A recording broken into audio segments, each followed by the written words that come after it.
Hey guys, it's Josh from MindHeal, your go-to resource for harm reduction advice on psychoactive substances. Our goal is to help you look after your mental and physical well-being by giving you the information you need to make informed decisions. We strongly emphasize that we don't endorse or promote substance use. And remember, if you're struggling with substances, reach out to healthcare professionals or support groups. In this video, we're going to look at methadone, a substance that's pretty similar to stimulants like MDMA.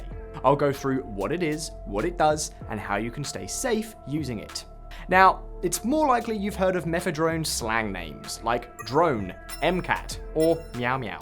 It's a research chemical that comes from the beta ketone family, which means it shares a similar structure to methamphetamine. So yeah, it's serious stuff. You could also face jail time or fines if caught with it. And what's more, experts don't know about all of methadrone's effect or long-term consequences, so we really advise caution with this substance. So how does it work?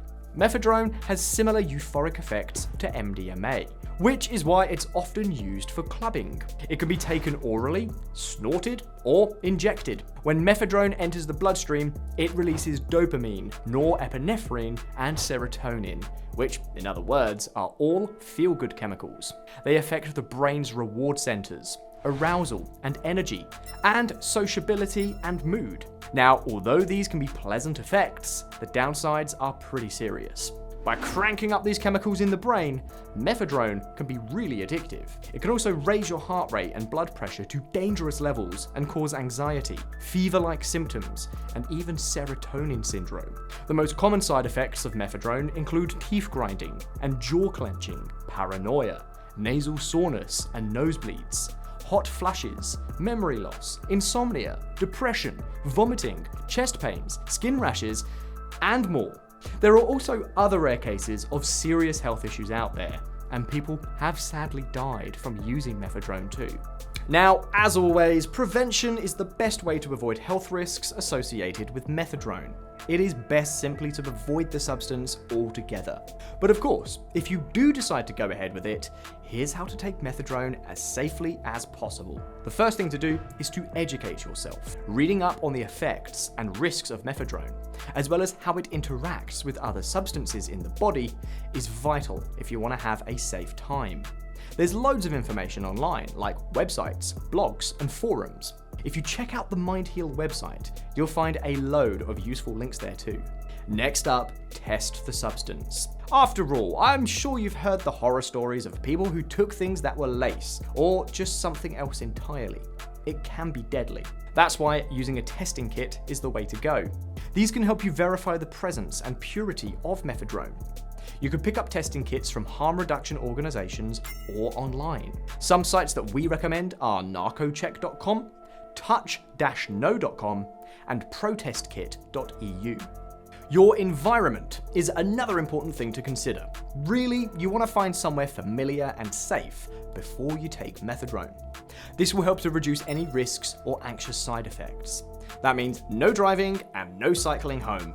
Methadone affects your judgment, coordination, and reaction times, so things could go wrong quickly.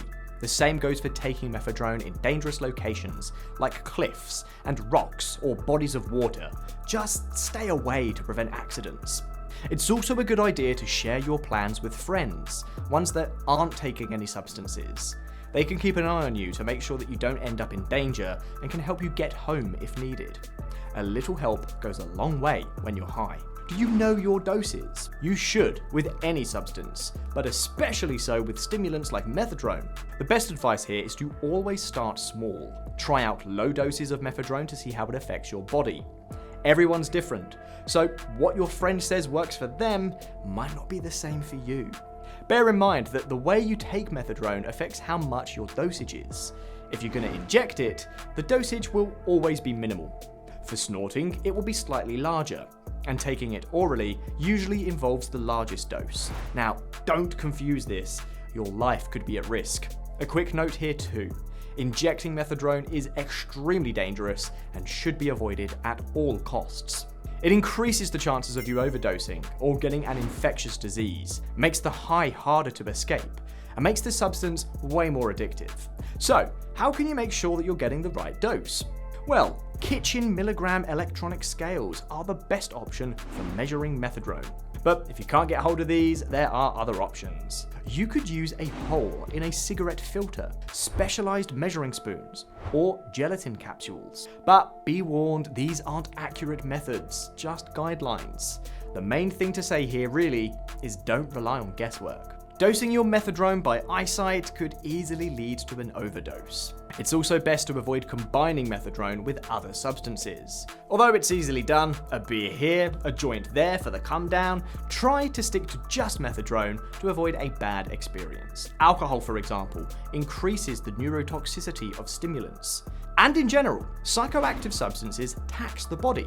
So the more you put in, the more damage you'll do and risk reactions like psychosis, seizures, coma, and more. With that in mind, your general health matters too. Avoid getting too much sun and excessive heat. Dress comfortably before you take methadone, in something that's lightweight and breathable. Take regular breaks from physical activity too. You don't want to be sweating a lot and losing water.